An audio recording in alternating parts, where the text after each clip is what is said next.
बड़ी पुरानी कहावत है, सखी से सूम भला जो तुरंत दे जवाब। आखिरकार श्रीलंका ने भारत की बात मान ही ली और बड़ा निर्णय ले लिया। वैसे आपको बता दें, श्रीलंका का ये निर्णय ये बता रहा है कि भारत इस वक्त श्रीलंका की राजनीति में और श्रीलंका के लगभग हर क्षेत्र में बेहद महत्वपूर्ण किरदार निभा रहा है। तो वहीं दूसरी तरफ सबसे बड़ी खबर निकल कर आ रही है कि क्या यूएई जाएगा एफएटीएफ की ग्रे लिस्ट में। बिल्कुल सही सुना आपने। और क्या यूएई को भारत बचा सकता है? भारत यूएई में जो खेल चल रहा है वो बड़ा ही तगड़ा वाला खेल है। क्या है मामला, जानेंगे इन खबरों को विस्तार से। हमने आपको बताया था कि बीते दिनों भारतीय मछुआरों को पकड़ लिया था श्रीलंका की कोस्ट गार्ड ने, और श्रीलंका की कोस्ट गार्ड ने पकड़ने के बाद इन्हें जेल के अंदर कर दिया था। हालांकि भारतीय राजनयिक तुरंत वहां उनके कांटेक्ट में पहुंच गए थे, उन्हें खाने पीने का सामान साथ साथ कानूनी प्रक्रिया के लिए वकील वगैरह मुहैया करा दिया था। पर उस वक्त दुनिया की नजर, खास तौर पर पाकिस्तान की और चीन की नजर इस बात पर थी कि क्या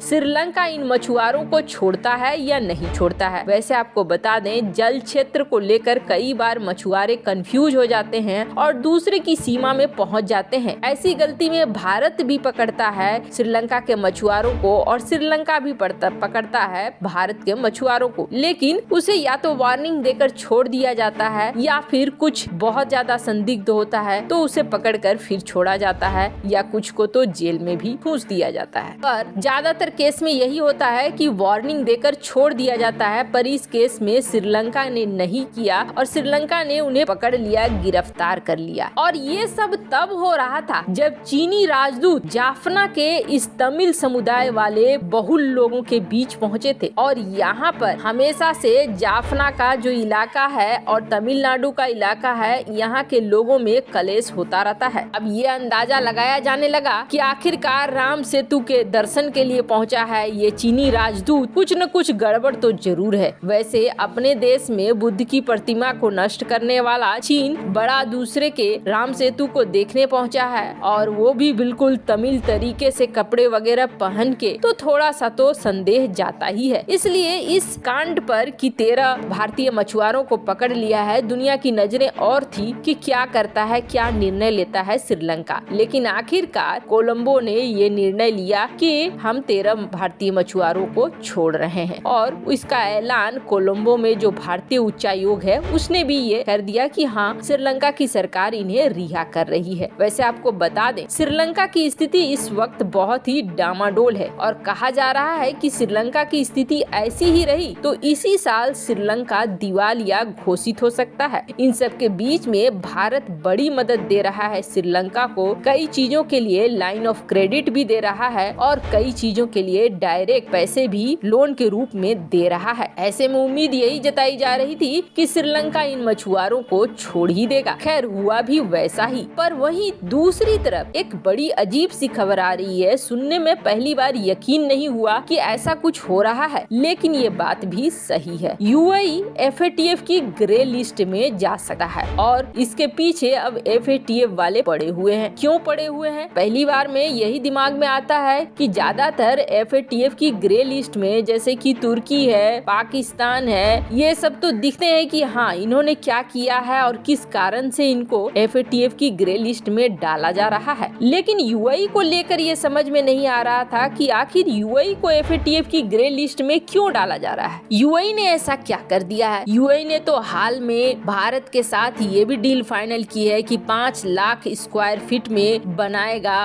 कश्मीर में मॉल, और भारत के लिए सबसे बड़ी मदद कर रहा है यूएई। और यूएई के जो काम काज करने के तरीके हैं उसमें भी कहीं नहीं दिखता है कि यूएई किसी आतंकवादी संगठन को पैसे दे रहा हो या उसके देश का इस्तेमाल इस तरह की किसी गतिविधि के लिए हो रहा हो। भारत और यूएई के संबंध भी बहुत अच्छे हैं, तो यूएई के पश्चिमी देशों के संबंध भी बहुत अच्छे हैं। अब 2 फैक्टर निकल कर सामने आ रहा है यूएई को लेकर। अब पहली बात तो ये है कि यूएई अपने देश में टैक्स को रखता है मिनिमम, खास करके सिर्फ तेल कंपनियों पर बड़े टैक्स लगाए जाते हैं, बाकी छोटे मोटे कंपनियों पर कोई खास टैक्स लगाए नहीं जाते हैं। अब ऐसे में यहाँ पर मनी लॉन्ड्रिंग का मामला बढ़ जाता है, मतलब नकली कंपनी खोल लो, उसमें पैसे लगा लो, काले धन को सफेद धन में बदलने का यहाँ पर चक्कर खूब चल रहा है और FATF का काम भी यही है कि ऐसी चीजों पर निगरानी रखना। अब इस काले धन के चक्कर में भले ही डायरेक्ट UAE किसी आतंकी संगठन को मदद न कर रहा हो, लेकिन हो सकता है कि मनी लॉन्ड्रिंग के जरिए ये किसी न किसी तरीके से आतंकी संगठनों को पहुंच रहा है। पहली बात तो ये है, इस वजह से FATF की नजर पड़ी है UAE के ऊपर। तो वहीं दूसरी बात और है, दूसरी बात ये है कि अमेरिका और UAE में डील हुई थी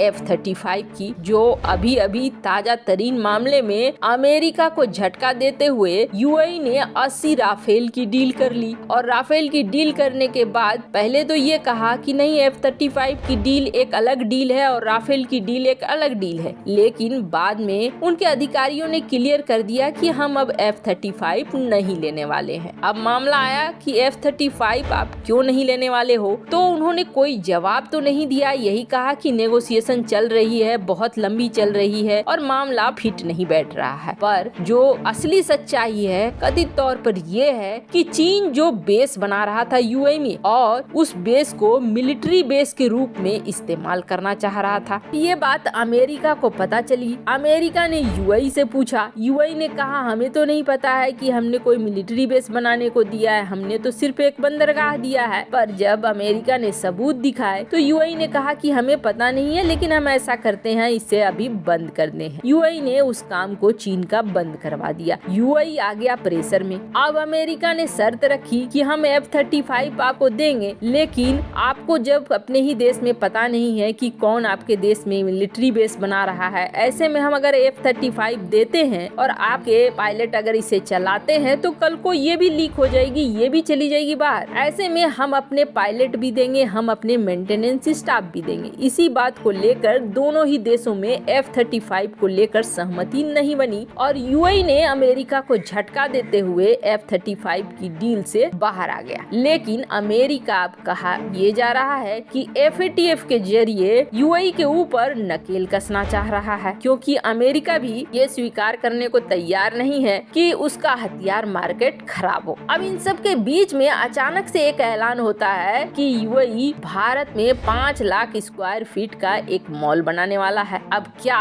UAE को भारत से कुछ मदद चाहिए, भारत से कुछ उम्मीद है? FATF की जो टीम है उसमें भारत भी है, क्या भारत का समर्थन चाहिए, या फिर भारत अमेरिका के संबंध इस वक्त ऐसे हैं जो अमेरिका को कहीं न कहीं मना सके कि वो FATF वाले केस में रोड़ा न बने और UAE को इससे बाहर ही रखा जाए। खैर, बहुत कुछ अब भारत के हाथ में भी है और UAE इसे एक कूटनीतिक तरीके से इस्तेमाल भी कर रहा है। वैसे भी भारत और UAE के संबंध काफी अच्छे रहे हैं और UAE भारत में पहले भी कई जगहों पर निवेश कर चुका है, पर अब कश्मीर में अगर निवेश कर रहा है UAE तो कोई बहुत बड़ी बात नहीं होगी UAE के लिए, लेकिन भारत के लिए ये बहुत बड़ी बात होगी, क्योंकि कश्मीर में UAE का निवेश करना मतलब भारत के लिए कई रास्तों को बहुत आसानी से खोल देना। अब क्या भारत ने ये शर्त रखी है UAE के सामने कि आप यहाँ पर ओपन करो, या फिर दोनों का ही मिला जुला आपस का निर्णय है, ये तो